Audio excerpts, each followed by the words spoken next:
Sell share के आए खराब नतीजे, देखिए मार्केट एक्सपर्ट ने इस पर क्या राय दी। सर सेल के नतीजों से मैं शुरुआत करूंगा जहां पर कि सेलिंग मिल दिख रही है। लेकिन अगर कंपनी के रिजल्ट्स में एक बार पढ़ देता हूं दर्शकों के लिए। कंपनी के रेवेन्यूज़ में करीब 1.5% की गिरावट देखने के लिए मिली, वहीं प्रॉफिट में 62% की गिरावट देखने के लिए मिली है।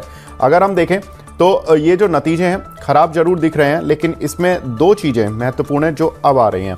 एबिटा 35% बढ़ा है, मार्जिन्स 6.8 से बढ़कर 9.3 हुए, करीब 250 बेसिस पॉइंट बढ़े हैं ऑन YOY बेसिस। और जो प्रॉफिट भी गिरा है उसमें एक इंपॉर्टेंट चीज़ था कि एक्सेप्शनल लॉस था कंपनी का 312 करोड़ रुपए का, रिलेटेड टू अलाउंस पेबल। जो इन्होंने एम्प्लॉयज़ के कुछ अलाउंस होंगे उनको पे किया, जिसकी वजह से 312 करोड़ रुपए का उनको एक वन टाइम खर्चा दिखाना पड़ा, जिसकी वजह से उनका प्रॉफिट इतना घट गया है। अगर 312 करोड़ को 82 करोड़ में जोड़ दें तो इनका यही प्रॉफिट थोड़ा सा बढ़ता हुआ दिखाई देगा। हालांकि टैक्स की एडजस्टमेंट भी करनी होती है, PBT लेवल पर हमें जोड़ना होता है, तो वो अगर हम एडजस्ट भी करके देखें तो प्रॉफिट उनका बढ़ता हुआ ही दिखाई देता। सर स्टील अथॉरिटी अब क्या करें?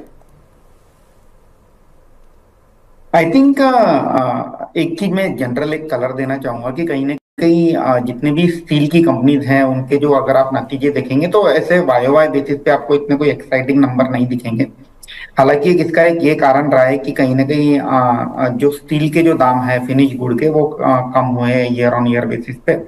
But at the same time एक इनकरेजिंग बात ये है कि जो इनके जो इनपुट कॉस्ट होती हैं जैसे कोकिंग कोल, उसमें भी कहीं ना कहीं हमने एक गिरावट आती हुई देखी है। तो मुझे लगता है कि जो आउटलुक है rather than looking at historical number, जो आउटलुक है स्टील कंपनीज का वो काइंड ऑफ मार्जिनली पॉजिटिव है अगर मैं अगले 2 से 3 क्वार्टर की बात करता हूँ।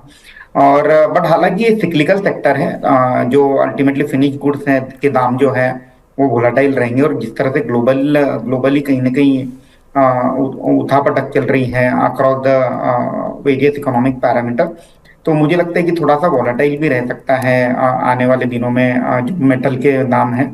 और इसी के चलते ये जो स्टॉक्स है जितने भी स्टील रिलेटेड कंपनीज हैं उसमें भी एक वोलेटिलिटी देखने मिलेगी। तो अगर किसी को इन्वेस्ट करना है तो डेफिनेटली थोड़ा इन्वेस्टमेंट हॉराइजन लंबा रखना होगा मेटल कंपनीज में। And compare to steel I would still like to go ahead with companies like JSW steel, जहाँ रिलेटिवली नतीजे बेहतर आए थे। टाटा स्टील एक ग्लोबल एक्सपोजर है, अगर यूरोप में दिक्कतें आती हैं तो मुझे लगता है कि थोड़ा सा वहाँ एक प्रेशर बना रहेगा। तो at a current juncture I would like to go ahead with JSW steel as compare to SAIL if I want to add as a fresh position at a current juncture. Ji.